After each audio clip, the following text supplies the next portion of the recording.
आइए दोस्तों, आज मैं आप लोगों को जो पढ़ा रहा हूँ वो है लुप्त पदों को भरना। ठीक है, लुप्त पदों को भरना मैं आप लोगों को पढ़ाने वाला हूँ। इसमें जो क्वेश्चन आते हैं उसमें आपको पूछेगा कि जो खाली स्थान है वहां पे कौन सा अंक होगा। चलिए सीधा क्वेश्चन पे चलते हैं। इसका कोनो बेसिक कॉन्सेप्ट नहीं होता है। ठीक है, इसका कोई बेसिक कॉन्सेप्ट नहीं होता है, कोई इसका जाति धर्म है नहीं है कि एक ये नियम लगा दो और सारे क्वेश्चन का आंसर आ जाएगा, या 3-4 नियम हम दे देते हैं। ऐसा कुछ नहीं होने वाला। इसमें जो भी होगा आपको क्वेश्चन दिया जाएगा, उसके आधार पे पढ़ना है, उसको समझना है और फिर आपको बताना है कि जो नहीं दिख रहा है वहां पे कौन होना चाहिए था। ऑप्शन भी आपको दिए रहेंगे। चलिए मैं कुछ क्वेश्चन यहाँ लगाता हूँ, यहाँ कोने पे कुछ क्वेश्चन लगा हुआ है, आप देख सकते हैं, मेरे मोबाइल में भी दिख रहा है। मैं यहाँ से देख करके यहाँ लिख भी देता हूँ क्वेश्चन को। क्वेश्चन लगा दीजिएगा सब। चलिए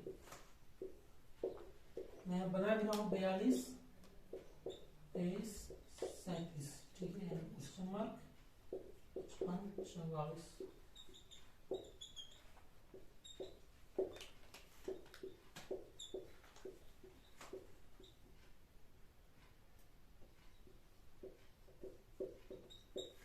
देखिए दोस्तों, ये क्वेश्चन एनटीपीसी 2016 में पूछा गया है। ठीक है, अब इसको हम बनाना हम क्या कर सकते हैं।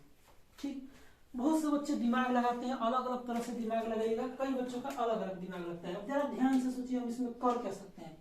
सिंपल सा एक छोटा सा इसका कॉन्सेप्ट चलेगा। ठीक ना, देखिए ना, यहाँ पे कौन सा दिया गया है, 23 दिया गया है। यहाँ कितना है 42 और यहाँ कितना है 37 है। ठीक है, यहाँ 44 है, उसके बीच में कितना है 55 है, फिर 38 है, 28 और 39। अच्छा, इनमें आप लोग खोजिए कहां से रिलेशन चल रहा है। अच्छा, इसमें और इसमें अगर घटा रहे हो, 42 में से 23 गया तो कितना बचता है बताइए। 42 से अगर 23 हम घटाएंगे तो 9 और 10 19, मतलब 19 बचेगा ना।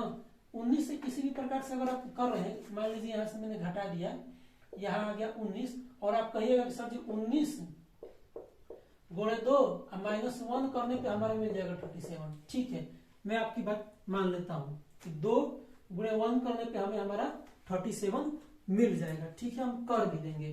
पर एक बात मुझे बताइएगा, आप सब एक बात मुझे बताइएगा, सिंपल सी बात मैं आपसे पूछना चाहता हूं, क्या यहां भी वही काम हो रहा है क्या। देखिए तो 38 में से 28 गया तो कितना बचेगा, यहां हमारा बच जाएगा 10।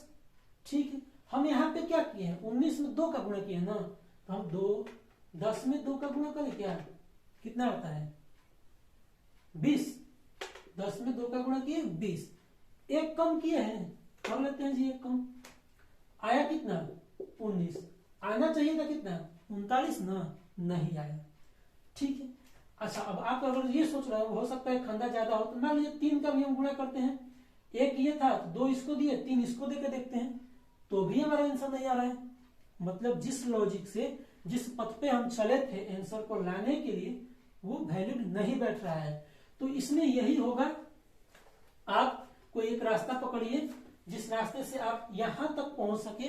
ठीक है, अगर ऑप्शन में आपने जो भी रिजल्ट लाया, अगर ऑप्शन में दिख गया वो रिजल्ट, तो आपका सही हो जाएगा। क्या, जब वो ऑप्शन में दिख गया ना, आपका सही हो जाएगा। चलिए यहां से तो हम नहीं निकाल पाए, लेकिन मैं आपसे पूछता हूं, एक बात बताओ तो बाबू, देखो ये वाला देखो, 42 में से 38 को घटाओ तो जरा। 42 में से 38 गया, 42 में से 38 गया, कितना बचा 4 बचा। आप कहिएगा जी बच तो गया, ठीक है, अच्छी बात। अच्छा, 4 का 11 गुना कर दे हम तो कितना आता है 44 आता है ना। 4 का 11 गुना करने पे कितना आता है 44। देखिए 44 यहाँ दिया है ना। ठीक है, जो लॉजिक लगाए हैं यहाँ पे कि इस वाले में से इसको घटा है और 11 गुना किए हैं तो ये बीच वाला मिला है, वही लॉजिक अब इस वाले में भी लगाइए। अगर बैठ गया, वैलिड बैठ गया, सेटिस्फाई कर गया कि यहाँ 55 आ जाए, तो देखिए घटाते हैं, 23 है और 28 है, तो 23 में से 28 गया, यहाँ -5 आएगा, जो कि आप ये ध्यान दीजिएगा कि बड़े अंक में से छोटे अंक हम घटा के देख रहे हैं। ठीक है, तो आप बड़े अंक ही घटाइएगा। तो 28 में से 23 गया तो कितना लिखेंगे 5। ठीक है, 28 में से 23 गया, हमने लिख दिया 5। ओके, अब 11 गुना करो ना, 55 हो गया क्या। देखो एकदम बैठ गया, एकदम सॉलिड। जो डिमांड था यहाँ 55 आना चाहिए था, बीच वाला हम निकाले थे। यहाँ पे पहले कंडीशन से हम लोग जो चले थे, पहला स्टेप, उसमें हम लोग बीच वाला निकाले थे 44। फिर दूसरे स्टेप में हमारा बीच वाला 55 आ गया। हाँ जी आ गया, और दिया भी है ना 55। अब यहां से हम तीसरा स्टेप निकालेंगे, क्या होगा 39 में से 37 गया, कितना आया 2 ना। और 2 में अब गुणा कर दीजिए कितने का 11 का 22। देखिए अगर आपके ऑप्शन में कहीं पे भी 22 दिया हुआ है तो आपका ये बनाया हुआ जो आंसर आ रहा है वो सही है। ऑप्शन में हमारा 22 दिया हुआ है, यहाँ आपको ऑप्शन में 22 दिख रहा होगा तो ये हमारा क्या है सही है। ठीक है, ऑप्शन में दिख गया तो वो सही मान लीजिए। ठीक है, चलिए अगला क्वेश्चन देखते हैं। अगला क्वेश्चन लगेगा सर, अगला क्वेश्चन देखते हैं, इसको मिटा रहे हैं हम। अगला क्वेश्चन आपको लग गया होगा कोने पे, आप उसको बनाइए तब तक फिर हम आपको बताते हैं। ठीक है, क्वेश्चन नंबर 2 देखिएगा। क्वेश्चन नंबर 2 में क्या है 5 3 9 345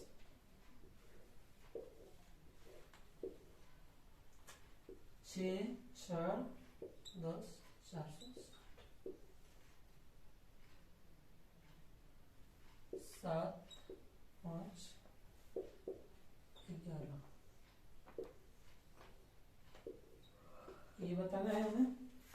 ऑप्शन ए में दिया है 535, ऑप्शन बी में है 570, सी में 755 और डी में 755।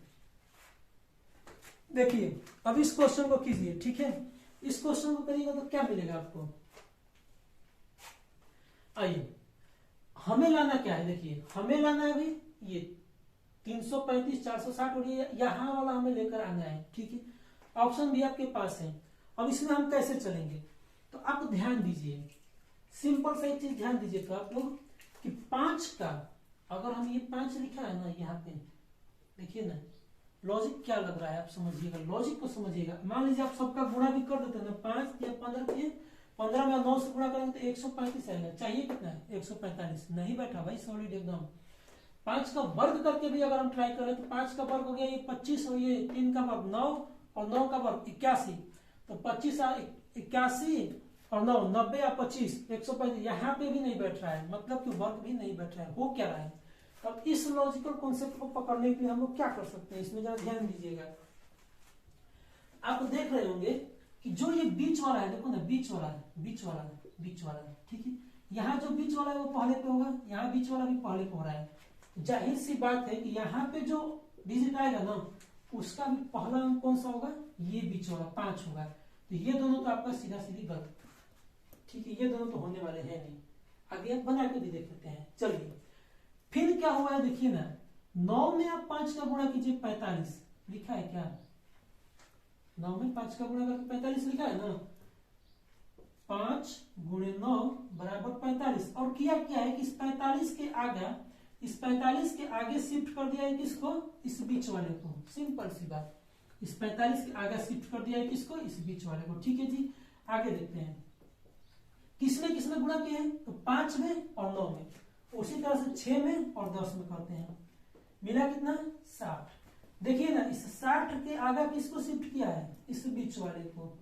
60 के आगे किसको शिफ्ट किया है, इस बीच वाले को, जो 4 है ना 4 को शिफ्ट कर दिया है, बस यही काम किया है, वो हमने भी कर दिया। अब हम यहाँ भी तो वही काम करेंगे, यहाँ कोई नया नहीं करना है, जो उसका पड़ोसी करेगा ना वही ये भी करेगा। ठीक है, जो इसके पड़ोस वाले घर में हुआ इस घर में भी वही काम होगा, दूसरा कुछ होगा नहीं। तो सिंपल वही काम करते हैं।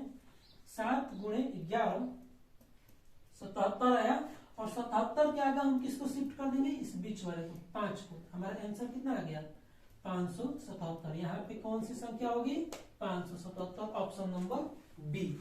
बात समझ में आया क्या आप लोगों को, हुआ क्या इसमें, कोई लॉजिकल मेथड नहीं, सीधी सी बात, आपको बस सीधा ध्यान देना है क्या कर रहा है। ये एक ऐसा चैप्टर है ना जिसमें हमें किसी और के मन की बात जाननी है, मतलब उस व्यक्ति के बारे में हमें सोचना है जिसने एक क्वेश्चन लिखा है, उसने क्या सोच के लिखा है, ये आपको यहाँ पे अपने दिमाग में लाना है, आपको पकड़ना है। रीजनिंग का यही काम होता है, तर्क शक्ति के लेवल को बढ़ावा दे देगा आपका। आप रीजनिंग के सब्जेक्ट पे अगर कमांड कर लेते हैं ना, आप समझ लीजिए कि आपका जो तर्क शक्ति का लेवल है वो बढ़ जाएगा। तो इस तरह के लॉजिक को आपको पकड़ना पड़ेगा। यहाँ पे देखिए हुआ क्या था, 9 में 5 का गुणा किया और 3 को आगे रख दिया, ये काम हुआ था इस क्वेश्चन में। चलिए एक और क्वेश्चन हम देखते हैं, एनटीपीसी में ही पूछा हुआ क्वेश्चन नंबर 3 देखते हैं। आइए क्वेश्चन यहाँ कोने पर लगाइएगा, मैं मिटा रहा हूँ, अब बता देता हूँ क्वेश्चन को।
चलिए अब इस क्वेश्चन को समझिएगा, यहाँ पे क्या हो रहा है। ठीक है, सिंपल सा क्वेश्चन है एकदम, जो बच्चा देख रहा होगा ना इसके पैटर्न को कि हो क्या रहा है, वो समझ गया होगा कि इसका आंसर क्या आने वाला है।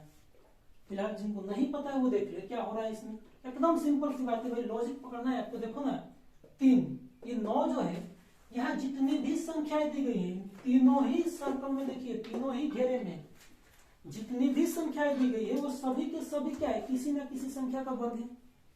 सभी का सभी किसी ना किसी संख्या का वर्ग। अच्छा एक बार देख लेते हैं कौन किसका वर्ग है। ये तो 3 का वर्ग है ना, ये 4 का वर्ग है, ये 5 का वर्ग है और ये 6 का वर्ग है। अच्छा ये 4 का वर्ग है, ये 5 का वर्ग और ये 6 का वर्ग और ये 7 का वर्ग। इसमें देखते हैं ये 9 का वर्ग होता है, ये 6 का वर्ग होता है, ये 7 का वर्ग होता है। और यहाँ पे क्या आएगा, अब आप समझ गए होंगे कि यहाँ पे क्या आएगा। तो बाबू ये 3 का वर्ग है ना, तो 3 के बाद देखो बढ़ा है, मतलब कि घड़ी की दिशा में क्लॉकवाइज डायरेक्शन में बढ़ता गया है।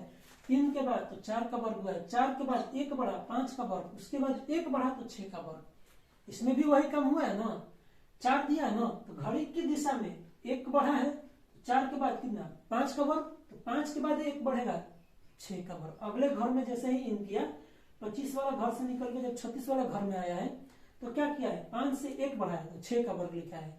और इससे जब दूसरा घर में गया है तो 1 फिर बढ़ गया है, अब की बार क्या लिखा है 7 का वर्ग। अब आपको ध्यान देना है कि इसमें क्या होगा। तो 6 से चले हम, छोटे वाले अंक से चलना शुरू किया है, घड़ी की दिशा में चला है क्लॉकवाइज डायरेक्शन में, तो 6 के बाद क्या 7 का वर्ग और 7 के बाद क्या आएगा 8 ना आता है। 7 में 1 बढ़ेंगे तो किस में पहुंचेगा 8 का वर्ग। और 8 का वर्ग क्या होता है बाबू 64 ना, ऑप्शन नंबर ए 64 आंसर। मैंने क्या कहा था आपसे, जैसे ही